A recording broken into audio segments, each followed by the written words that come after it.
नमस्कार मंडळी, मंथन मनोमेन्यू या आपल्या विनामूल्य सत्र शृंखलेमध्ये मी रश्मी पटवर्धन, स्वप्ना असलकर आणि यशस्वी हुद्दार तुम्हा सगळ्यांचं स्वागत करतो.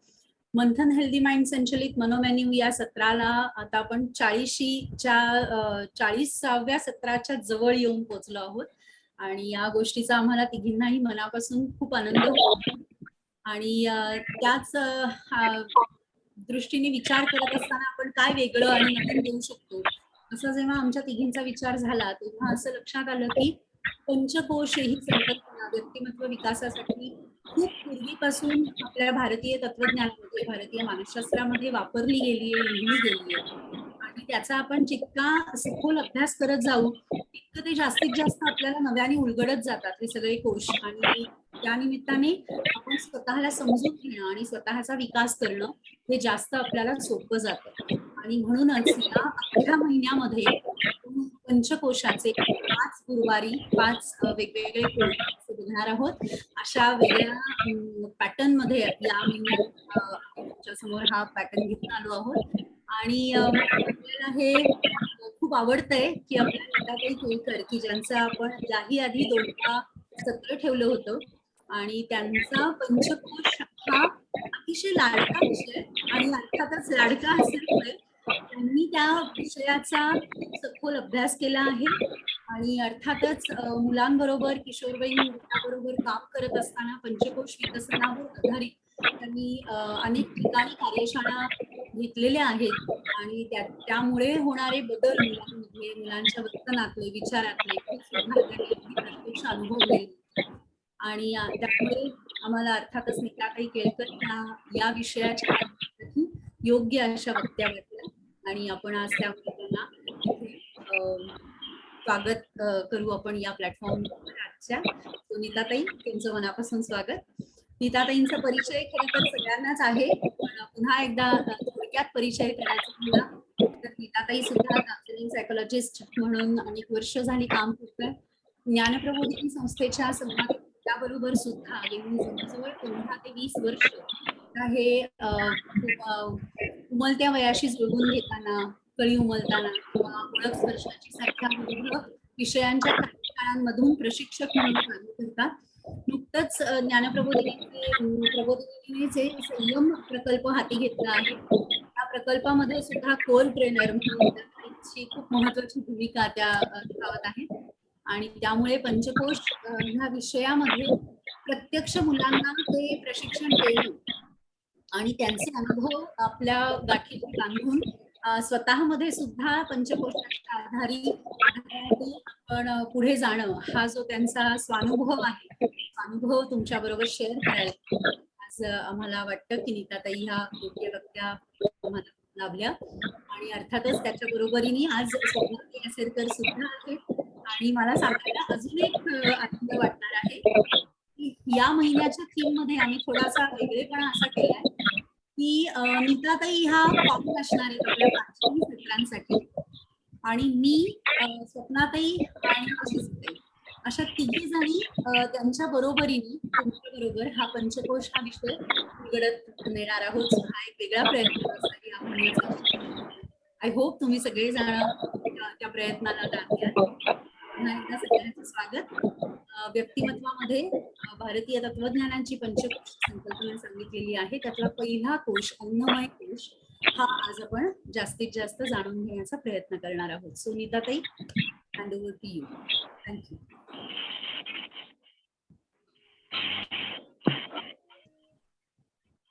नीताताई, मी करू सुरुवात? हा म्यूट येत ताई. म्यूट आहात ताई.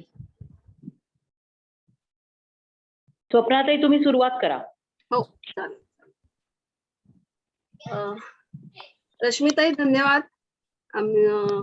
कार्यक्रमाची सूत्र आता माझ्याकडे आलेली आहेत आणि ताईंनी सांगितल्याप्रमाणे या महिन्यामध्ये नीताताई सगळ्या सत्रांमध्ये आमच्या बरोबर असणार आहेत कारण त्या आमच्या कोर ट्रेनर पण आहेत आणि आम्ही मात्र आलटून पालटून त्यांच्या बरोबर हा विषय तुमच्यापर्यंत पोहोचवण्याचा प्रयत्न करणार आहोत.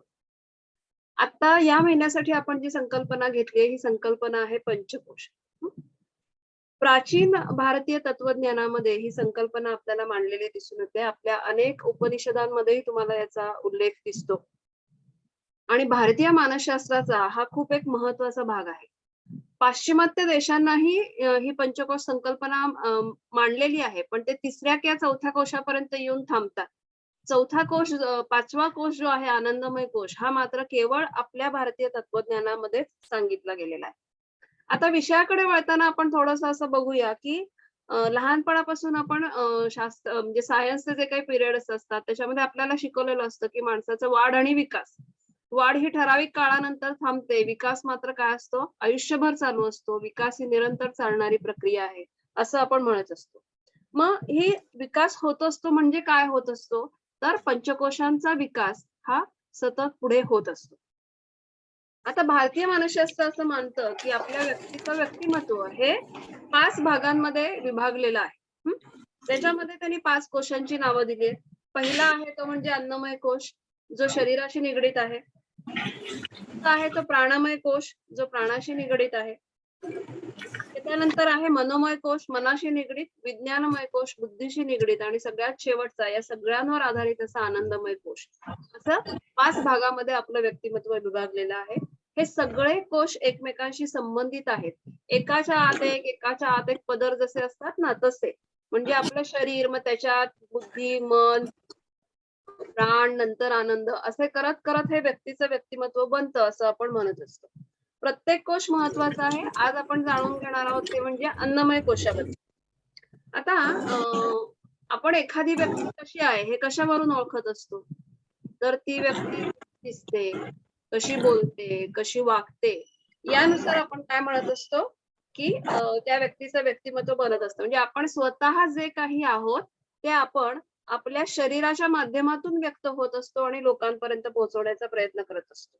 मग या शरीराशी संबंधित असा हा काय आहे, अन्नमय कोश आहे.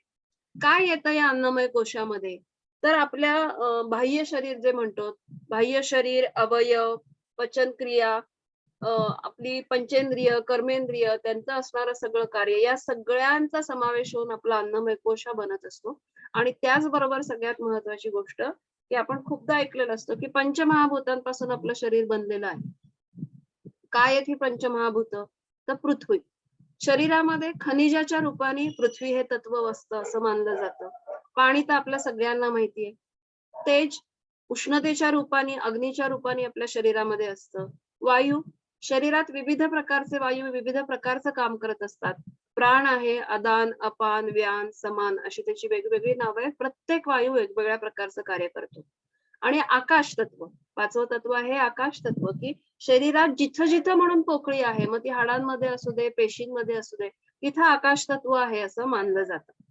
आता या 5ही गोष्टींची निगराणी करणं म्हणजे अन्नमय कोश बळकट करणं. म्हणजे आपलं व्यक्तिमत्व जर आपल्याला प्रभावी करायचं असेल किंवा आपल्या व्यक्तिमत्वाचा जर विकास करायचा असेल तर या पंचकोशाचा विकास व्हायला पाहिजे. पण त्याचा बेस सुरू होतो तो अन्नमय कोशापासून, म्हणजे आपल्या शरीरापासून. अन्न हे आपण यासाठी आपण एक गोष्ट ऐकूया आणि मग पुढे जाऊया. गौतम बुद्ध तुम्हाला आम्हाला सगळ्यांना माहितीये. ज्ञानप्राप्तीसाठी गौतम बुद्ध घराबाहेर पडले आणि त्या वेगवेगळ्या ठिकाणी ते फिरत होते, जंगलांमध्ये जाऊन साधना करत होते, तप करत बसत होते. असेच एकदा एका जंगलामध्ये गौतम बुद्ध तप करायला बसले होते. बरेच दिवस तिथे ते तप करत होते. त्या जंगलामधून एक फळवाली बाई आपल्या बरोबर काही फळं घेऊन एका गावातून दुसऱ्याकडे गावात जाऊन ती विकायची. ती रोज गौतम बुद्धांना पाहत असते आणि ते तिथं बसलेले आहेत, तप करतायत हे तिला दिसत असतं. ती रोज त्यांना विचारत असते की तुम्हाला यातली काही फळं हवीत का. गौतम बुद्ध मात्र दरवेळेला नाकारत असतात की मला काही नको. ती जात असते, पुढे निघून जात असते. एक दिवस काय होतं, ती त्या गौतम बुद्धांपाशी थांबते आणि त्यांना विचारते की तुम्ही हे सगळं कशासाठी करताय. मी तुम्हाला रोज फळं घ्या म्हणते पण तुम्ही काही घेत नाही, खात नाही, असं कशासाठी करताय. त्यावेळेला ते गौतम बुद्ध सांगतात की ज्ञानप्राप्तीसाठी मी हे सगळं करतोय, त्यासाठी मी तप करतो. त्याच्यावरती ती फळवाली त्यांना सांगते, म्हणते की तुम्ही तप करून ज्ञानप्राप्तीसाठी प्रयत्न करताय, पण त्या तपासाठी तुमचं माध्यम आहे ते तुमचं शरीर. जर तुम्ही खाल्लं नाहीत, व्यवस्थित जेवला नाहीत, तर तुम्ही उद्या आजारी पडला तर तुम्ही तप तरी कसं करणार? आणि जर तुम्ही तप नाही करू शकला तर तुम्हाला जे काही ज्ञान प्राप्त करायचंय ते तरी तुम्हाला कसं मिळणार? हे तिचे शब्द ऐकल्यानंतर गौतम बुद्धांना लक्षात येतं की नाही, मला जर ज्ञानप्राप्ती माझ्या ध्येयापर्यंत पोहोचायचं तर त्याच्यासाठी मला माझं शरीर सक्षम ठेवणं गरजेचं आहे. आणि हे लक्षात आल्यावर मग ते फळवलीच्या त्याच्यामधून ते 2 फळं घेतात. म्हणजे बघा की आपल्याला आयुष्यामध्ये कुठलंही ध्येय साध्य करायचं असू दे, त्याचं पहिलं माध्यम शरीर असतं आणि या शरीराशी संबंधित हा अन्नमय कोश आहे. त्यामुळे अन्नमय कोश बळकट करणं हे आपल्यासाठी खूप महत्वाचं असतं. मग अन्न हे पूर्ण ब्रह्म आहे असं आपण म्हणत असतो. कारण ज्यावेळेला आपण अन्न खातो त्यावेळेला ते शरीर पोटामध्ये जातं, पचतं, त्याच्यापासून ऊर्जा तयार होते आणि आपलं शरीर कार्य करायला सुरुवात करतं. एखाद दिवशी आपण दिवसभर काही कारणामुळे जेवलो नाही तर आपल्याला आपली शक्ती कमी झालेली वाटते, थकवा कमी येतो असं आपल्याला लक्षात येतं. ज्या दिवशी आपला आहार व्यवस्थित असतो त्या दिवशी आपल्याला फ्रेश ताजंतवानं वाटत असतं. इथं आपल्याला या अन्नाचं महत्व लक्षात येतं. आता मगाशी मी म्हंटल तसं की या शरीराच्या आत वेगवेगळ्या गोष्टी मिळून हे पंचकोश आहे. म्हणजे आत प्राण आहे, मन, बुद्धी आहे आणि त्याच्यावर आधारित असणारा आनंद आहे. मग इतक्या सगळ्या गोष्टी आपल्या शरीराच्या आत महत्वाच्या आहेत आणि आपल्याला या शरीरापासून सुरुवात करत आनंदमय कोश म्हणजे आपल्या आत्म्याच्या इथपर्यंत पोहोचायचं आहे. तर त्यासाठी आपल्याला शरीर हा अन्नमय कोश बळकट करावा लागतो आणि त्यासाठीची त्रिसूत्री आहे आहार, विहार, विश्रांती. या 3 सूत्रीच्या आधारे आपण आपला अन्नमय कोश बळकट करू शकतो. आता एखाद्याचा अन्नमय कोश त्याच्याकडे जाण्यापूर्वी आपण काय बघतो की एखाद्याचा अन्नमय कोश बळकट आहे तुम्ही कशावरनं बघणार? तर आपण काय बघतो की त्या व्यक्तीची शरीरयष्टी कशी आहे, उंची, वजन कसं आहे, बघण्याची त्याची क्षमता कशी आहे, ऐकण्याची क्षमता कशी आहे किंवा एखाद्या वस्तूंना वास पटकन येतो, एखाद्या लोकांना लगेच कळू शकतं. म्हणजे घरामध्ये गृहिणींना बघा, घरात कुठल्याही खोलीत बसलेले असू दे, पण दूध ओतू जायला लागलं की त्याचा वास येतो आणि लगेच सांगतात गॅस बंद करा. किंवा आपण घरातले असे अनेक वृद्ध पाहतो की त्यांना अजूनही चष्मा लागलेला नाहीये, सुई दोरा ते व्यवस्थित होऊ शकतात. म्हणजे काय, त्यांची बघण्याची क्षमता ही अजूनही खूप चांगली आहे. म्हणजे ही अन्नमय कोश बळकट असण्याची अशी अनेक उदाहरणं आपल्याला देता येऊ शकतील. भीम असू दे, परशुराम असू दे, ही सगळी अन्नमय कोश बळकट असण्याची एक चांगली उदाहरणं तुमच्या आमच्या समोर दिसून येतात. आता मगाशी मी म्हटलं तसं की बळकट करण्यासाठी जी त्रिसूत्री आहे ती म्हणजे आहार. आता कोणता आहार चांगला असं आपण समजू शकतो. तर तुम्ही काय सांगाल की कोणता आहार चांगला?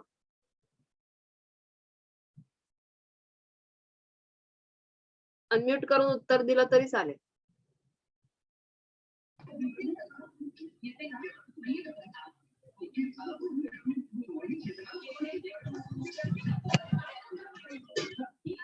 कोणी सांगेल? त्या परिस्थितीमध्ये शाकाहारी. शाकाहारी आहार चांगला. बर. ऋतुकालमानाप्रमाणे आपल्याला उपलब्ध होणाऱ्या भाज्या आणि तृणधान्य यांच्यापासून बनवलेला आहार हा अगदी बरोबर. आपल्यासाठी योग्य आहार आहे. अच्छा, एक आलं की सात्विक मन तृप्त करणारा आहार चांगला. अगदी बरोबर. हा, पण मन तृप्त करण्याबरोबर अजून एक गोष्ट मी थोडीस जे खाल्ल्यावर उत्साही वाटतं असं एक आलं बघा उत्तर आपल्याकडे की जो आहार खाल्ल्यानंतर आपलं शरीर जड होत नाही, आपल्याला उत्साह वाटतो, ते अन्न शरीरासाठी चांगलं. जिभेसाठी चांगलं असणारं अन्न शरीरासाठी चांगलं असेलच असं नाही. ज्या अन्नामुळे शरीर आळसावतं किंवा आपल्याला कंटाळा येतो, सुस्तावतं, ते अन्न शरीरासाठी चांगलं नाही. हा एक साधा सोपा निकष आहे की कुठल्या प्रकारचा आहार आपण घ्यावा. मग असा विचार करतो त्याला मग आलंच की काय बाबा, फळं, पालेभाज्या, कडधान्य अशा प्रकारचे हे खाल्लं पाहिजे कारण यातनं वेगवेगळे प्रोटीन्स, व्हिटॅमिन्स मिळतात. हे सगळं आपण शिकलेलो आहोत. पण आता हे लक्षात करत असताना आपल्याला 2 गोष्टी लक्षात ठेवायच्या आहेत की आहार, विहार, विश्रांती हे 3 जेव्हा आहेत तेव्हा या प्रत्येक घटकामध्ये अनुकूल गोष्टी कोणत्या आहेत आणि प्रतिकूल गोष्टी कोणत्या आहेत याचा विचार करून आपल्या ह्या गोष्टी करायच्या. मग आहाराचं सेवन करत असताना अनुकूल गोष्टी काय आहेत? जसं उत्साही वाटेल असं किंवा ऋतुमानानुसार असणारी फळं, भाज्या असू देत किंवा डाळी, कडधान्य, ज्वारी, बाजरी अशा प्रकारचा आहार असू दे, हा शरीरासाठी अनुकूल आहे. आणि प्रतिकूल असणारा आहार कोणता आहे की ज्यामध्ये मैदा खूप आहे, हे आपल्याला पाठ झालेलं असतं सगळं का, पण आपल्या प्रत्यक्ष कृतीत आणणं आपल्याला अवघड जातं. गोड असू दे, तळलेले पदार्थ, फास्ट फूड हे काय प्रतिकूल आहे. तर अशा प्रकारचा आहार घेणं काय केलं पाहिजे, आपण टाळलं पाहिजे, ज्यामधून आपल्या शरीराची आपोआपच आपण काळजी घेत असतो. कारण आपण जो काही आहार घेत असतो या आहारामधून आपली इंद्रियांची शक्ती वाढत असते, त्यांचं कार्य त्याच्यावर अवलंबून असतं. म्हणजे तुम्हाला लक्षात येईल बघा की लहान मुलांना खूप लहानपणी हल्ली चष्मे लागलेले दिसून येतात. याचं मूळ कुठेतरी असतं की सकस अनुकूल आहार जो आहे की पालेभाज्या खाल्ल्या पाहिजेत, फळं खाल्ली पाहिजेत की ज्यातून व्हिटॅमिन मिनरल्स मिळतील, हे कमी पडतं आणि आपोआप त्या शरीरात त्या भागाच्या संस्थेचं कार्य बिघडतं आणि चष्मा लागतो.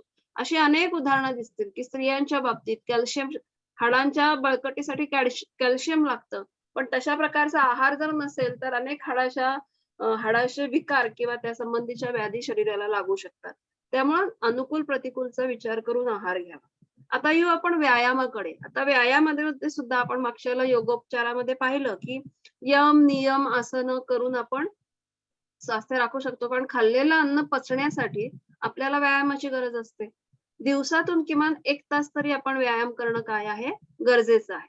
मग आता ह्याच्यामध्ये सुद्धा मला अनुकूल काय आणि प्रतिकूल काय याचा विचार झाला पाहिजे. मग अगदी आसनांचा सुद्धा आपण ज्यावेळेला विचार करतो तेव्हा योगासनात सुद्धा सगळीच आसनं सगळ्यांसाठी सुटेबल असतात असं नाही. मग आपल्या शरीरासाठी कोणतं आसन योग्य आहे, कोणतं आसन केलं तर मला त्रास होणार नाही, हा विचार करून ती व्यायाम पद्धती निवडणं हे तितकंच गरजेचं आहे. आणि ह्या व्यायामाला प्रतिकूल गोष्टी कोणत्या असू शकतात? आपला आळस हा व्यायामासाठी प्रतिकूल असू शकतो. तर तो आळस टाळणं ही गोष्ट सुद्धा याच्यामध्ये काय आहे, महत्वाची आहे. पुढे जाऊया विश्रांती. आपलं शरीर चांगल्या पद्धतीने काम करण्यासाठी त्या शरीराला योग्य प्रमाणात विश्रांती मिळणं पण गरजेचं असतं. आपण काय माहितो की 7 ते 8 तासाची विश्रांती मिळायला पाहिजे. आता या झोपेचं सुद्धा एक गणित असतं ज्याला आपण सर्काडियन रिदम असं म्हणतो. आता बघा की आपल्या डोळ्यांमधून ज्या का मुख्य नसा आहेत, ज्या मेंदूच्या ज्या भागाला ज्या मिळतात त्या ठिकाणाचा भाग जो असतो हा प्रकाशाला संवेदनशील भाग असतो. संध्याकाळ व्हायला लागते त्यावेळेला काय होतं, हे सर्काडियन रिदम कसं चालतं हे तुम्हाला मी सांगते. संध्याकाळ ज्या वेळेला व्हायला लागते त्यावेळेला आजूबाजूचा प्रकाश कमी होतो, मेंदूमधून विशिष्ट प्रकारचा स्त्राव स्रवतो आणि मेंदूला सूचना जाते की आपल्याला झोपेची वेळ झालेली आहे आणि मेंदू त्या दृष्टीने काम करायला सुरुवात करतो आणि माणूस झोपेच्या अधीन होतो. ज्या वेळेला सकाळ होते त्यावेळेला ती प्रकाशाची संवेदना मेंदूला मिळते आणि आता सकाळ झाली उठायला पाहिजे हे मेंदूला कळतं, तशी सूचना आली की आपल्याला जाग येते. हे साधं सरळ असं चाललेलं झोपेचं अनुकूल ज्या वेळेला आपण गोष्टी करत असतो त्यावेळेला असणारं हे चक्र असतं. पण अलीकडच्या काळामध्ये प्रतिकूल गोष्टींचा जर विचार करायचा तर आपल्याला दिसतं की आपण रात्री उशिरापर्यंत मोबाईल फोन पाहत बसणं किंवा टीव्ही पाहत बसणं किंवा घरामध्ये खूप प्रखर लाईट खूप असं म्हणून प्रखर लाईट असतील. जेव्हा अशा गोष्टी असतात त्यावेळेला काय होतं की मोबाईल आपण रात्री 10 वाजले 11 वाजले तरी बघत बसतो. त्या स्क्रीनचा जो काही लाईट डोळ्यावर पडत असतो त्यामुळे मेंदूला सूचनाच जात नाही की आपल्याला झोपायची आहे, कारण आजूबाजूचा लाईट कमी झालेला त्याला दिसत नाही किंवा कळत नाही. आणि त्यामुळे तुम्हाला लक्षात येईल की जी लोक सतत टीव्ही बघतात, मोबाईल बघतात, अशा लोकांना झोपेच्या समस्या या आढळूनच येतात. कारण मोबाईल बंद केल्यानंतर सुद्धा कितीतरी वेळाने मग तो प्रकाश कमी झाला मग आता झोप आली पाहिजे यासाठी मेंदू काम करायला सुरुवात करतो. त्यामुळे मग झोपेच्या बाबतीत सुद्धा तत्व पाळत असताना अनुकूल गोष्टी कोणत्या आहेत याचा जर विचार केला तर त्या फायद्याच्या ठरत असतात. मग आता आहार पाहिला, विहार पाहिला, विश्रांती पाहिली, पुरेशा प्रमाणात पाणी पिणं. रोज 3 ते 4 लिटर पाणी प्यायला पाहिजे असे सगळेजण म्हणत असतात, पण आम्ही सांगतो की पुरेशा प्रमाणात प्या. प्रत्येकाच्या शरीराला असणारे पाण्याची गरज ही वेगवेगळी असते, त्यामुळे ती ओळखून आपण पुरेशा प्रमाणामध्ये पाणी पिणं आणि स्वच्छता राखणं या सगळ्या गोष्टी काय आहेत, अन्नमय कोश बळकट करण्यासाठी आवश्यक आहे. आता ह्या अन्नमय कोश म्हणजे आपलं शरीर जसं पंचकोशापासून बनलेलं आहे तसं अन्नमय कोशाचे सुद्धा 3 भाग पडतात, ज्याला आपण म्हणतो की स्थूल शरीर असतं, एक सूक्ष्म शरीर असतं आणि त्याच्याही पुढे जाऊन असणारे एक बीज शरीर असं आपण त्याला म्हणतो. मग आता स्थूल शरीर आपण बघितलं, हाड मांस रक्त याच्यापासून जे बनतं ते स्थूल शरीर आणि त्याबद्दलचीच माहिती आपण आता इतका वेळ बघत होतो. आता आपण जाऊ सूक्ष्म शरीराकडे. काय होतं सूक्ष्म शरीराच्या माध्यमातून? सुख आणि दुःखाची अनुभूती ही सूक्ष्म शरीराच्या माध्यमातून आपल्याला मिळत असते. काय काय येतं याच्यामध्ये? एक तर हे इंद्रियांशी संबंधित असतं, त्यामुळे पंचेंद्रिय असू देत, कर्मेंद्रिय असू देत, 5 म्हणजे पंचेंद्रिय, 5 कर्मेंद्रिय, पंचप्राण आणि आपण म्हणू की अंतःकरणाची 4 तत्व, याच्यामध्ये मन म्हणजे ज्याला मानस असं म्हटलं जातं, बुद्धी आहे, चित्त आहे आणि अहंकार आहे. अशी ही 19 तत्व मिळून आपलं सूक्ष्म शरीर बनत असतं आणि या सूक्ष्म शरीराच्या माध्यमातून आपण फिलिंग्स चा अनुभव घेत असतो. एखाद्या गोष्टीबाबतचं संवेदन हे या सूक्ष्म शरीराच्या माध्यमातून आपल्याला होत असतं. ज्या वेळेला या ज्ञानेंद्रियांच्या क्रियेत, कर्मेंद्रियांच्या क्रियेत काही अडथळा निर्माण होतो, त्यावेळेला त्याचा परिणाम हे आपल्या संवेदनावरती पण होत असतो आणि आपल्या फिलिंग्स वरती पण होत असतो. बऱ्याचदा सामान्य लोकांना, तुम्हाला, आम्हाला एक स्थूल शरीर आणि सूक्ष्म शरीर एवढं माहितीये, पण याही पलीकडे जाऊन असणारं जे शरीर आहे, बीज शरीर, हे थोडंसं समजून घेणं काय असतं, अवघड असतं. कारण याच्याबरोबर आपण कधी फारसा विचारही करत नाही आणि जाणून बुजून तो संबंध प्रस्थापित करण्याचाही कधी प्रयत्न करत नाही. काय असतं याच्यामध्ये, या बीज शरीरामध्ये? तर आपल्या हा सेल्फशी जोडलेला असतो, आपल्या स्वशी जोडलेलं असतं हे शरीर आणि आपले पूर्वानुभव, आपल्या आठवणी किंवा आपलं गतकाळातील सगळं जीवन हे सगळं या बीज शरीराशी जोडलेलं असतं. आपल्या तत्वज्ञानानुसार अशी मान्यता आहे की मृत्यूच्या समयी हे सूक्ष्म शरीर आणि बीज शरीर एकत्र असतं आणि मग हे दोन्ही मिळून स्थूल शरीराला सोडून निघून जातात, अशा आपल्याकडच्या काय आहेत, मान्यता आहे. आता ह्या तिन्ही शरीरांचा जर विचार करायचा, अन्नमय कोशांचा विचार करायचा, तर आपण प्रक्रिया समजा घेतली की अन्न खाणं ही जी प्रक्रिया आहे ही शरीराशी निगडीत आहे, स्थूल शरीराशी निगडीत आहे. मग त्यातलं सूक्ष्म शरीर काय येईल की त्याचं पचन होऊन जी ऊर्जा तयार होते ती सूक्ष्म शरीराशी संबंधित असते. आणि बीज म्हणजे काय की त्याच्याशी केले त्या अन्नावर केले जाणारे संस्कार हे आपल्या बीज शरीराशी जोडले जातात. म्हणून आपल्याकडे फार पूर्वीपासून असं म्हटलं जातं की अन्न तयार करत असताना ते प्रसन्न चित्ताने किंवा चांगला विचार करत बनवलं जावं. आपण जसं अन्न खातो तसा आपला स्वभाव किंवा आपले विचार होत असतात. म्हणजे आपल्या भारतीय मानसशास्त्रामध्ये किती खोलवर या सगळ्या गोष्टींचा विचार केला हे आपल्याला दिसून येतं. थोडंसं तांत्रिक अर्थाने जर बघायचं आपण ठरवलं तर अन्नमय कोश म्हणजे पृथ्वीचा रस अशा अर्थाने पण आपण घेऊ शकतो. म्हणजे काय की पृथ्वीवर असणारं पाणी असू दे, धान्य असू दे, जी फळभाज्या, पालेभाज्या पिकतात त्या सगळ्यांपासून आणि पुढे जाऊन पृथ्वीवर असणारे प्राणी ज्यांच्या मात्रापासून आपल्याला दूध मिळतं आणि या सगळ्या अन्नापासून आपला देह तयार होत असतो. कारण अन्न जे खातो त्यातूनच आपलं शरीर बनत असतं.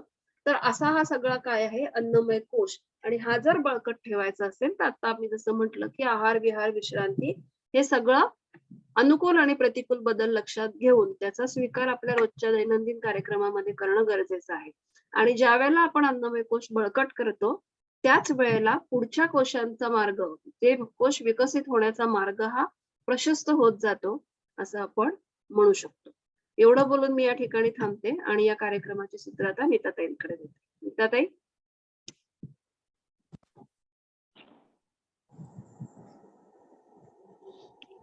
धन्यवाद स्वप्नाताई, धन्यवाद.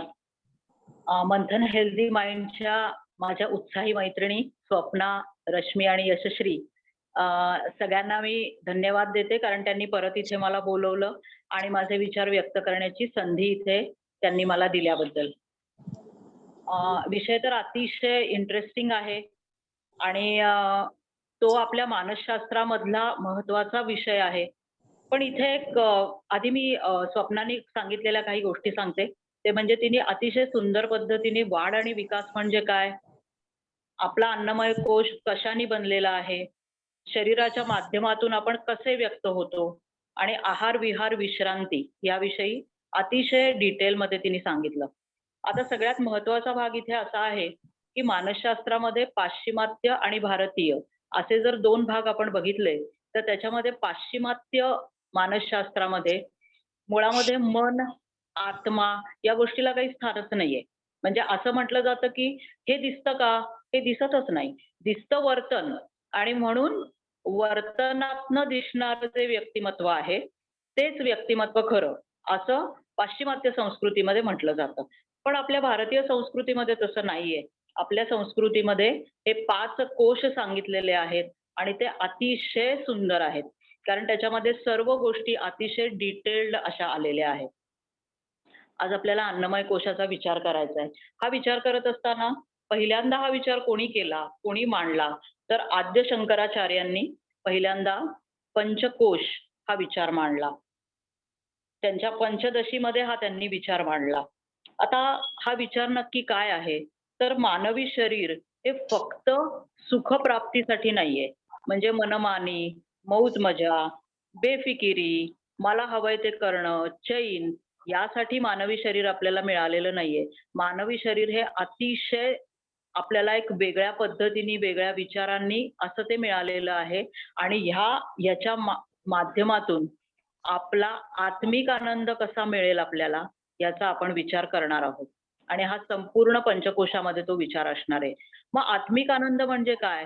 तर आता आपण असं बघूया, की आत्मिक आनंद म्हणजे आपला सदसद्विवेक विचार, आपण घेण्यात येणारे निर्णय, आपला आपलं समाधान, शांती, संतोष या मार्फत मिळणारा जो आनंद आहे, तो आनंद या शरीराच्या माध्यमातून आपल्याला मिळणार आहे. आणि म्हणून शरीर तितकंच महत्वाचं आहे. आता हे जे शरीर आहे, हा जो गर्भ आहे, तो कसा गर्भ मुळामध्ये पहिल्यांदा आईच्या अन्नातून पोसला जातो आणि मग जन्म झाल्यानंतर जीवनभर त्याचं पोषण हे अन्नाद्वारे होत असतं. आणि म्हणूनच हा जो देह आहे, हे जे शरीर आहे, त्याला अन्नमय कोश असं म्हटलं जातं. आता खरं तर हा कोश जन्मापूर्वी दिसतही नाही आणि नंतर म्हणजे नंतर तो टिकणाराही नाहीये. पण तरी सुद्धा हा आपल्याला काहीच कालावधीसाठी मिळालेला आहे, हे आपल्याला माहितीये. तरी सुद्धा तो आपल्याला आपलासा वाटतो. तो आपल्याला आपलं सर्वस्व वाटतो. आपल्याला माहितीये की तो टिकणारा नाहीये. त्याचा कालावधी काय आहे? तरी सुद्धा आपल्याला हे जे शरीर माध्यम आहे, हे आपलं सर्वस्व वाटतं. आता या शरीरामधले 6 गुण कुठले आहेत आणि 6 दोष कुठले आहेत, हे आपण अगदी थोडक्यामध्ये बघूया. कारण अन्नमय हा जो कोश आहे, याच्यामध्ये ह्या 2 गोष्टी अतिशय महत्त्वाच्या आहेत, की त्याच्यामध्ये गुण कुठले आहेत आणि दोष कुठले आहेत. पहिल्यांदा आपण गुण त्याचे बघूया. आपल्याला माहितीये, की मी त्याची फक्त नावं घेते आणि त्याचा फक्त अर्थ सांगते, कारण या सगळ्या गोष्टी बहुतेकांना माहिती आहेत. शम, दम, समाधान, सत्य, स्वाध्याय आणि श्रद्धा. हे सगळे शब्द आपल्याला माहिती आहेत. पण आपण त्याचा थोडक्यामध्ये अर्थ पण बघूया बरं का. तर शम म्हणजे काय? तर आपल्या मनाचा निग्रह. आपण आपल्या मनावर जर नियंत्रण ठेवलं, तर वेगवेगळे भोग किती प्रमाणात घ्यायचे, किती वेळ घ्यायचे, याचा आपण निश्चितपणे विचार करू शकतो. म्हणजे बघा आता आपण आपल्या या मोबाईलवरच YouTube चॅनल उघडतो, आपल्याला हवं तितक्या वेळ बघत बसतो. WhatsAppवर मेसेजेस बघतो. काही कंट्रोल राहत नाही आपल्यावर. पण जर तो आपण निग्रह केला, तर त्याला म्हणायचं शम. आता हे जे शम आहे, हा आपल्यातला गुण आहे. मग आता हा आपण कसा विकसित करायचा, हे आपल्यावर अवलंबून आहे. आणि तो नंतर आपण मनोमय कोश, विज्ञानमय कोश याच्यामध्ये बघणार आहोत, की आपण तो कसा आपण त्याच्यावर निग्रह करू शकतो. आता दम म्हणजे इंद्रिय निग्रह. इंद्रिय आपल्याला माहिती आहेत 5 इंद्रिय आहेत आणि त्याच्यावर आपण निग्रह मिळवायचा आहे. मग त्याच्यासाठी आपण पूर्वीच्या काळी सुद्धा व्रतवैकल्य केली जायची. आपण सुद्धा तो निग्रह ठेवण्याचा प्रयत्न करतो. आपण काही शिस्त लावून घेतो मनाला, आपलं काही टाइम टेबल बनवतो आणि हा निग्रह आपण करतो. समाधान हे तिसरं आपल्यातला गुण आहे बरं का. आता समाधान म्हणजे काय? तर संतोषी वृत्ती. आपल्याकडे जे मिळालेलं, आपल्याकडे जे आहे त्याच्यामध्ये आनंदी राहणं. ठेविले अनंते तैसेची राहावे. ते समाधानाचं एक दुसरं रूप आहे. तर त्यामुळे समाधान आपल्याकडे आहे, हा आपला निश्चितपणे गुण आहे. त्यानंतर सत्य, याविषयी बोलायलाच नको. सत्यचे उपयोग, सत्य नसेल तर असत्याचे तोटे आपल्या सर्वांना माहिती आहेत. त्यामुळे या गुणाचा फक्त मी उल्लेख करते. त्यानंतर स्वाध्याय. स्वाध्याय म्हणजे स्वतःच्या आत्मज्ञान प्राप्तीसाठी अभ्यास करणे. परत आत्मज्ञान म्हणजे काय आहे हे आपण पुढच्या कोशांमध्ये बघणार आहोत, म्हणून आत्ता त्याचा उल्लेख करत नाही. तर स्वाध्याय करणे आणि श्रद्धा म्हणजे गाढ विश्वास. आणि याच्यामुळेच चांगले आचार आणि विचार आपण प्राप्त करू शकतो. तर अशा तऱ्हेने आपल्यामध्ये म्हणजे मानवी शरीरामध्ये हे 6 गुण आहेत. त्याप्रमाणे आपल्यामध्ये 6 दोष पण आहेत आणि ते 6 दोष आपण इतक्या वेळा बोलत असतो, की ते आपल्या सगळ्यांना माहिती आहे. त्याचं वेगळं विवेचन करण्याची गरज नाहीये. पण त्याचा इथे फक्त उल्लेख करते. तो म्हणजे काम, क्रोध, लोभ, मोह, मद आणि मत्सर. असे 6 प्रकारचे दोष आपल्यामध्ये आहेत. आता काम म्हणजे काय? तर इच्छा. इच्छा या तर सतत निर्माण होत असतात. आणि त्या वेगवेगळ्या इंद्रियांकडून सुख मिळवण्यासाठी आपण सतत हरघडी प्रयत्न करत असतो. तर त्यामुळे काम किंवा वासना, इच्छा या होणं काही वाईट नाही, पण त्याचा अतिरेक होणं वाईट आहे. सतत होणं वाईट आहे आणि त्यामुळे हे दोषांमध्ये धरलेलं आहे. क्रोधाविषयी तर सांगायलाच नको. आपल्या मनाविरुद्ध जर एखादी घटना घडली, की आपल्याला क्रोध आलेलाच आहे. लगेच आपल्याला राग येतो. आणि जर आपल्या मनासारखी गोष्ट घडली, तर त्याच्यापासून मग लोभ, त्याच्यापासून मग मोह हे तर निर्माण झालेलेच असतात. तर त्यामुळे काम, क्रोध, लोभ आणि मोह त्याच्यापुढे आहे मद. मद म्हणजे अर्थातच अहंकार आणि मत्सर म्हणजे आपल्याला ज्या गोष्टी मिळत नाहीत, त्या इतरांना जर मिळाल्या, तर त्याविषयी सतत इच्छा निर्माण होणं, सतत कामना होणं आणि म्हणून माणूस दुसऱ्याचा कशाप्रकारे द्वेष करत असतो हे आपल्याला वेगळं सांगायला नको. कारण ह्या सगळ्या गोष्टी आपल्यामध्ये काही प्रमाणात आहेत. आपल्यामध्ये हे काही प्रमाणात दोष आहेत. जसे आपल्यामध्ये गुण आहेत, तसे अर्थातच आपल्यामध्ये हे दोष पण आहेत. मग हे दोष असल्यामुळे काय होतं बरं? तर हे दोष निर्माण झाल्यामुळे किंवा हे दोष आपल्यामध्ये वाढल्यामुळे मनोकायिक विकार किंवा मनोशारीरिक विकार आपल्यामध्ये निर्माण होऊ शकतात, ज्याला सायकोसोमॅटिक डिसऑर्डर्स असं म्हटलं जातं. आता हे कुठले आहेत? तर आपल्याला अर्थातच राग येतो, चिडचिड होते, अस्वस्थता असते, आपल्याला भीती वाटते, आपल्याला ताण येतो, आपल्याला नैराश्य येतं आणि या सगळ्यामुळे आपल्या शरीरावर त्याचा परिणाम होतो. आणि म्हणून इथे अन्नमय कोशावर काय परिणाम होतो त्याच्यासाठी याचा मी उल्लेख केला. आता ह्याच्यामुळे काय होतं बघा, तर ह्याच्यामुळे पचनाचे प्रश्न येऊ शकतात, म्हणजे डायजेशनचे प्रॉब्लेम येतात. याचाच अर्थ सगळ्यात महत्वाचं म्हणजे अनेकदा पित्त किंवा ऍसिडिटी होते, कॉन्स्टिपेशन होतं, त्याचप्रमाणे डोकेदुखी किंवा मायग्रेनचा त्रास होतो. त्याचप्रमाणे डोकेदुखी जशी असते तशीच पाठदुखी होते, पाय दुखतात, कधी-कधी स्पॉन्डिलिसिसचा त्रास होतो, वजनावर परिणाम होतो, वजन वाढतं, नाहीतर वजन कमी होतं.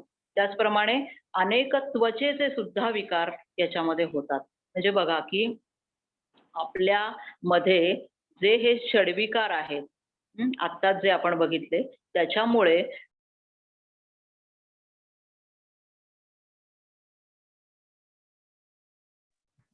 नीताताई आवाज गेला तुमचा. म्यूट झाल्यात नीताताई.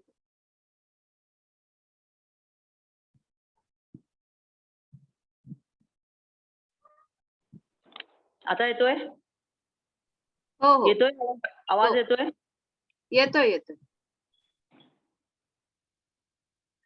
तर आता आपण बघितल्याप्रमाणे हे आपल्याला जे राग, द्वेष, लोभ, मोह, मद, मत्सर, त्याचप्रमाणे आपण जे मानसशास्त्रामध्ये भाग बघतो ते म्हणजे मगाशी म्हटल्याप्रमाणे क्रोध आहे, त्याच्यानंतर निराशा आहे, ताण आहे, भीती आहे. या सगळ्यामुळे आपल्या फक्त मनालाच त्रास होतोय, अस्वस्थ वाटतंय असं न होता आपल्या शरीरावर त्याचे डायरेक्ट परिणाम होतात आणि आपल्याला डॉक्टरांच्याकडे जायला लागतं. त्यामुळे या सगळ्या गोष्टी आपल्याला कशा नियंत्रित करायच्या? आपल्याला योग करायचं का नाही? आपण काय करून ह्या सगळ्या गोष्टींवर मात करू शकतो? त्याच्यासाठी आत्ताच स्वप्नाताईंनी 3 गोष्टी सांगितल्या. त्या म्हणजे आहार, विहार आणि विश्रांती. तर या किती गोष्टी महत्त्वाच्या आहेत, यासंबंधी वेगळं सांगायलाच नको. आपण वेगवेगळ्या ठिकाणून माहिती घेत असतो. आपल्याला ही माहिती हरघडी हवी असते. आत्ता नवीन काय चालू आहे, हे आपल्याला हवं असतं आणि त्यामुळे आपण सगळे ह्याच्या टचमध्ये असतो, की आहार, विहार, निद्रा, विश्रांती ही सगळी किती महत्त्वाची आहे. आपापल्यासाठी म्हणजे माझ्या वैयक्तिक अशा व्यक्तिमत्त्वासाठी या सगळ्या गोष्टी कशा बरं मी करू? माझी प्रकृती कशी आहे? कफवात पित्ताची आहे का? मग मी काय प्रकारचे व्यायाम करू? कशाप्रकारे लवकर उठू, लवकर निद्रा घेऊ, दुपारी विश्रांती घेऊ का नको? हे सगळं आपण ठरवतच असतो आणि स्वप्नाताईंनी याच्याबद्दल डिटेल सांगितलंच आहे. पण याच्यामध्ये अजून 2 गोष्टी मला खूप महत्त्वाच्या वाटतात त्या मी सांगते. त्या म्हणजे ओंकार साधना आणि चिंतन. ओंकार साधना हे आपण नंतर पुढेही बघणारच आहोत. पण आपण असं म्हणतोय मगाचपासून, की आपल्या शरीराच्या माध्यमातून आपण व्यक्त होतोय. त्यामुळे शरीरही तितकंच महत्त्वाचं आहे आणि म्हणून ते निरोगी राहण्यासाठी, सुदृढ राहण्यासाठी, आपल्या आत्मिक आनंद आपल्याला प्राप्त होण्यासाठी आपल्याला ओंकार साधनेची नितांत आवश्यकता असते. त्यामुळे अर्थातच लवकर उठणे, उपासना करणे, त्याचप्रमाणे ओंकार साधना, त्याच्या आधी दीर्घ श्वसन, या सगळ्या गोष्टी अत्यंत महत्त्वाच्या आहेत.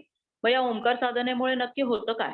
तर ओंकार साधनेमुळे आपली एकाग्रता वाढते, आपली स्मरणशक्ती वाढते, आपली वाणी शुद्ध होते, आपल्यामध्ये एक नवं चैतन्य निर्माण होतं, आपल्यामध्ये आत्मविश्वास निर्माण होतो आणि त्यामुळे ह्या गोष्टी निश्चितपणे करा. म्हणजे मीही मला स्वतःला हे समजून सांगत असते आणि तसंच मी तुम्हालाही अतिशय आग्रहाने ही गोष्ट सांगते. कारण बरेचदा असं होतं, की आपण बाकी सगळ्या गोष्टी करतो आणि ही गोष्ट करत नाही.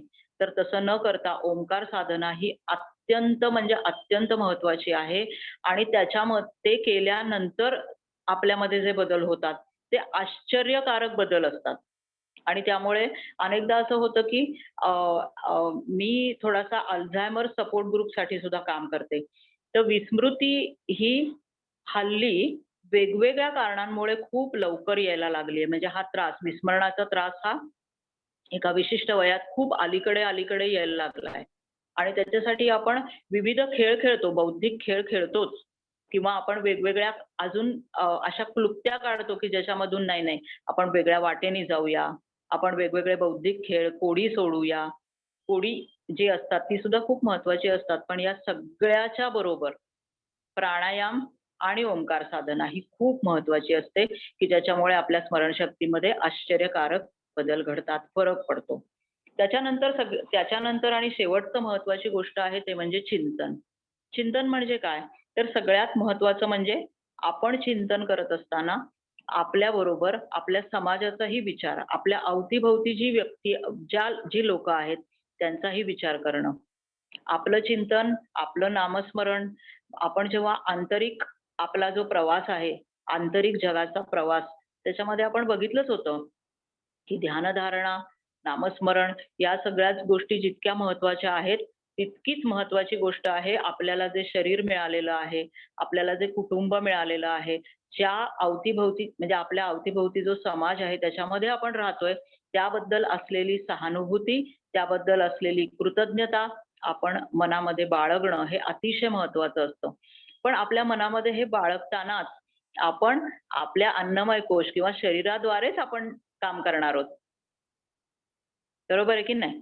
तर त्यामुळे आपण आपल्या अवतीभोवती असलेल्या दुर्बल घटकांसाठी किंवा ज्यांना गरज आहे त्यांच्यासाठी काम करत राहणं, हे सुद्धा एक चिंतनाचा खूप महत्त्वाचा भाग आहे.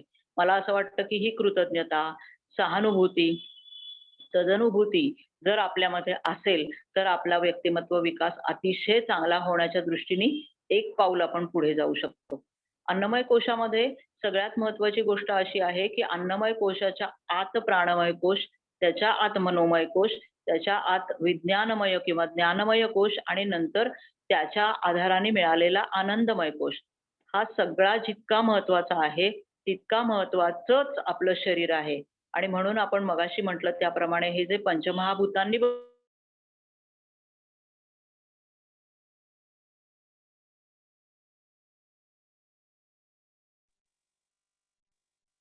आवाज नाही येतोय ताई. तर ते पॉज झालाय तुमचा. pause झालाय. त्याला मिळेल हे निश्चित. नीताताई, हा मुद्दा आवाज परत रिपीट करा. पॉज झाला होता तुमचा आहे. आता येतोय का ऐकू? येतोय. हा. आपल्या मनामध्ये येतोय. आपल्या मनामध्ये विविध विषयांचं चिंतन चालू असतं आणि ज्याच्यामध्ये अनेक भोग म्हणजे काय? तर आपल्याला काहीतरी छान मिळावं, खायला मिळावं, प्यायला मिळावं, लिहायला मिळावं. त्याच्यानंतर काही गोष्टी संगीत ऐकायला मिळावं, चांगली फुलं बघता यावीत, निसर्गामध्ये जावं. या सगळ्या गोष्टी किंवा या इच्छा काही वाईट नाहीयेत. पण फक्त त्याच्यामध्येच रमून न जाता आपल्या भोवती असलेला जो समाज आहे, त्या समाजाला आपली काय गरज आहे? कुठल्या सेवेची गरज आहे? सहानुभूती आणि तदनुभूतीची गरज आहे का? त्याच्याविषयी आपल्याला ज्या गोष्टी मिळालेल्या आहेत, त्याविषयी आपल्याला कृतज्ञता आहे का? आणि ती कृतज्ञता आपण कशा रीतीने व्यक्त करतोय, ती समाजापर्यंत पोहोचवतोय, हा भाग अतिशय महत्वाचा आहे. म्हणून मी असं म्हटलं की आहार, विहार, विश्रांती, निद्रा या सगळ्या बरोबर 2 अजून महत्वाच्या गोष्टी सांगितल्या.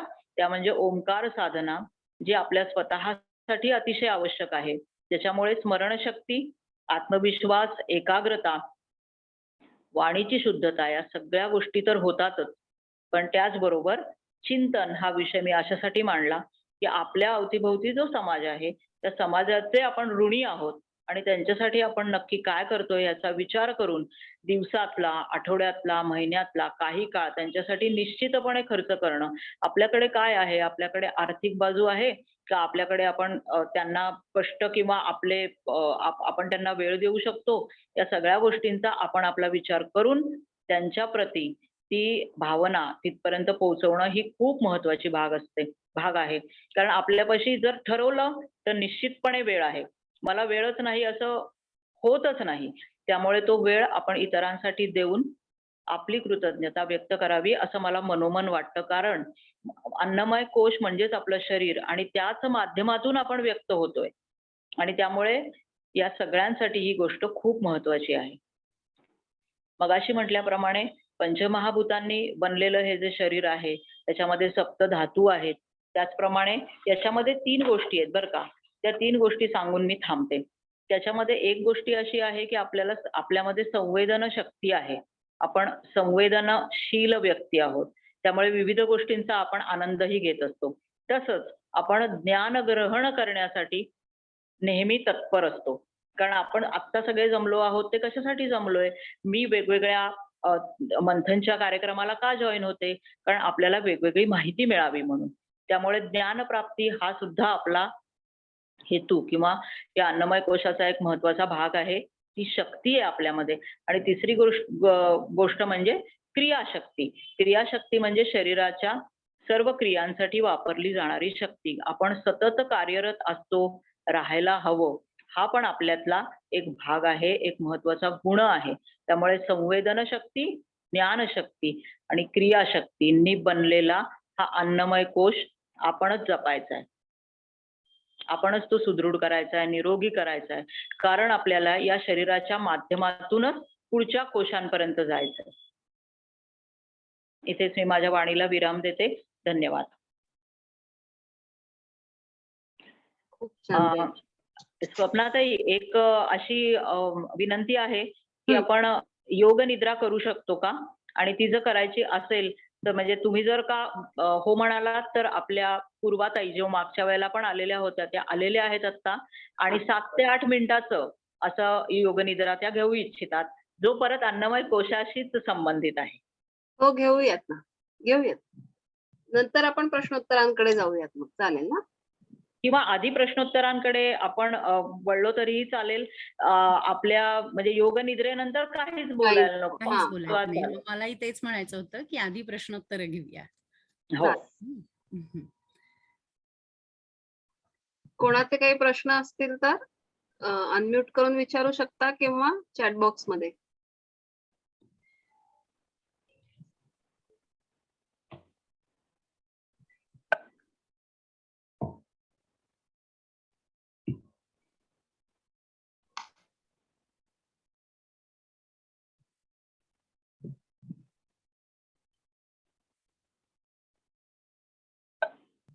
नाहीयेत कोणाला काही प्रश्न? मला असं वाटतं की जसे कोश कोश आपण पुढे पुढे जाऊ तसे प्रश्न येतील अशी पण शक्यता आहे. हो, ओंकार साधनेचं ते म्हणाले ते घेणार आहेत का? स्वप्नाताईंनी परमिशन दिली तर हो. घेणार आहे. प्रश्न असतील तर आधी येऊ, नाही तर आपण आता नसतील कोणाचे प्रश्न तर जाऊयात तिकडे. हेतू हा आहे की योग निद्रेनंतर आपण त्या अनुभवात पुढे राहावं, म्हणून नंतर काही बोलायचं नाहीये, म्हणून आपण प्रश्नोत्तर आधी घेतोय. तर आतापर्यंतच्या माहितीवर कोणाचे काही प्रश्न असतील तर, नाही तर आपण जाऊयात ताई. मी तर ते घेऊयात आपण योग निद्रा. पूर्वाताईंना मी विनंती करते कारण हा अन्नमय कोशाशी संबंधित अशी योग निद्रा आज असणार आहे. त्यामुळे पूर्वाताई तुम्ही आहात ना? योग निद्रेच्या आधी मला असं वाटतं की आपण आभार प्रदर्शनही करून घ्यावं. काय वाटतं स्वप्नाताई तुम्हाला? अच्छा, त्यानंतर मग काहीच ठेवायला नको असं का? काहीच ठेवायला नको. चालेल चालेल चालेल चालेल आभार प्रदर्शन चालेल ना? हो हो. सो स्वप्नाताई आपल्याच आहेत, पण तरीही आज त्यांनी इतकं सुंदर अन्नमय कोशाबद्दल सांगितलं, त्याबद्दल त्यांचे आभार. आणि नीताताईंचे तर आभार मानायचेच आहेत, पण त्या सलग आपल्या बरोबर आणखीन 4 सत्र असणार आहेत. तर त्या सत्रांसाठी आधीपासूनच त्यांचेही आभार. अन्नमय कोशाबद्दल आणखीन एक खूप वेगळ्या प्रकारची माहिती आज त्यांनी सांगितली आहे आणि त्याचाच लाभ आपण योग निद्रेतून घेणार आहोत. तर म्हणून त्यांचेही आभार. आणि योग निद्रा सांगणार आहेत त्याच्यानंतर आपण काही बोलणार नाही आहोत, म्हणून पूर्वाताईंचेही आधीच मी आभार मानते. धन्यवाद. सो पूर्वाताई तुमच्याकडे सूत्र आणि योग निद्रेला आपण सुरुवात करू. आवाज येतोय का सगळा व्यवस्थित? हो, येतोय येतोय. मंथन ग्रुपच्या सगळ्या आयोजकांचं मनापासून धन्यवाद, त्यांनी मला संधी दिली बोलायची. आणि आता आपण पहिल्यांदा सगळे डोळे मिटून शांत बसूया, जिथे जसे बसलेले आहात तिथे. योग निद्रेच्या अभ्यासाला आपण आता सुरुवात करतो आहोत. डोळ्याची वरची पापणी खालच्या पापणीवर अतिशय अलगद ठेवलेली आहे. गेले तासभर वेगवेगळ्या प्रकारचे विचार आपण ऐकले. बरंच ज्ञान गोळा केलं, पण आता आपल्या मनाला जाणीवपूर्वक शांत करण्याचा अभ्यास आपल्याला योग निद्रेमध्ये करायचा आहे.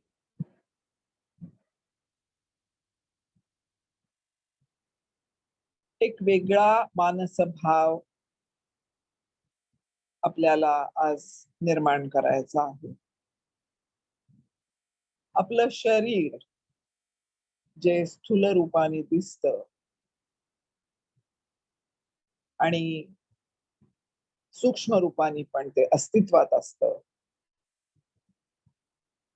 तर एक अशी सुंदर कल्पना आपण आज आपल्या मनासमोर साकारणार आहोत की आपलं संपूर्ण शरीर ही एक पोकळी आहे. अगदी डोक्यापासून ते पायापर्यंत असणारी पोकळी. आणि पिंडी ते ब्रह्मांडी या तत्वानुसार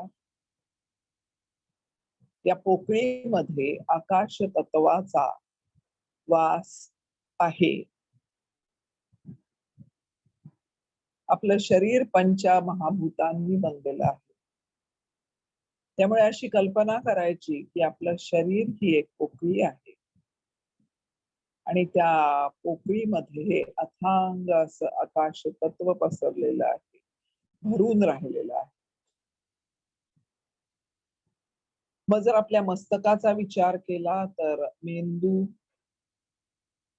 मेंदूच्या आत असणारी पोकळी, त्यानंतर आपला स्पायनल कॉर्ड,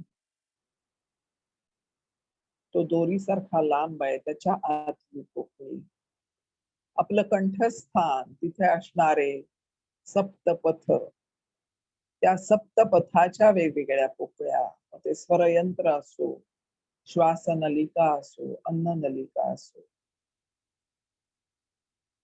आणि मग आपल्या सगळ्या अवयव संस्था ज्या वेगवेगळ्या अवयवांच्या बनलेल्या आहेत, ते अवयवांच्या आत खोल खोल सुद्धा पोकळीच आहे. आणि अवयव संस्था, मग अवयव, मग ऊती, टिश्यूज आणि सगळ्याच शरीरातला सूक्ष्मातला सूक्ष्म घटक जो रचनात्मक आणि कार्यात्मक आहे ते म्हणजे पेशी, सेल्युलर स्ट्रक्चर, ती पण एक पोकळीच आहे. इतक्या खोल पर्यंत आपल्या मानस भावाला आपल्याला न्यायचं आहे, पोचवायचं आहे. आणि या पोकळीमध्ये जे आकाश तत्व भरून राहिलेलं आहे ते दुसरं तिसरं काही नसून साक्षात त्या परब्रह्माचं स्वरूप आहे, त्याचं रूप आहे. आणि विलक्षण अशी यंत्रणा रात्रंदिवस आपल्यासाठी कार्य करत असते, ज्याला वेगवेगळी नावं आपण देतो. कोणी प्राणशक्ती म्हणतं, कोणी चैतन्य शक्ती म्हणतं. पण हे तत्व आपल्यासाठी रात्रंदिवस काम करतंय. सकाळी उठल्यापासून ते रात्री झोपेपर्यंत आपण आपलं शरीर वेगवेगळ्या प्रकारांनी वापरत असतो, वेगवेगळ्या कृती करत असतो, हालचाली करत असतो, विचार करत असतो, भावनांचं मंथन आपल्या मनोव्यापारांमध्ये चाललेलं असतं. या मागे कार्यरत असणारी एक यंत्रणा जी आपल्याला दिसत नाही पण तिचं अस्तित्व नक्की आहे, ते अस्तित्व या पोकळीमध्ये आहे, आपल्या हृदयात आहे, आपल्या फुफ्फुसामध्ये आहे, आपल्या संपूर्ण शरीरभर ते व्यापून सुद्धा शिल्लक राहिलेलं आहे. त्यामुळे ह्या सातत्याने मदत करणाऱ्या आपल्या संपूर्ण शरीराला आपण अतिशय कृतज्ञतापूर्वक आणि मनोभावे प्रेमाने वंदन करूया आणि मनात असा भाव जागा ठेवूया की हे भगवंता, तू माझ्यासाठी खूप काही केलं आहेस, करतो आहेस आणि करणार आहेस. हा विश्वास आजच्या योगनिद्रेमध्ये मनात अतिशय प्रखरपणे जागा ठेवूया. म्हणजे ज्या पोकळ्या अनंत प्रकारच्या आपल्या शरीरात आहेत, मग त्या आर्टरीज असतील, व्हेन्स असतील, कॅपिलरीज असतील, सूक्ष्मातिसूक्ष्म भाग असतील, जे फक्त आपल्याला मायक्रोस्कोप खाली दिसतात, पण ह्या सगळ्यांना चालवणारा चालक मात्र आपल्याला दिसत नाही, पण तो कार्यरत असतो, अखंड कार्यरत असतो, 24 तास आपल्या जन्मापासून कार्यरत असतो.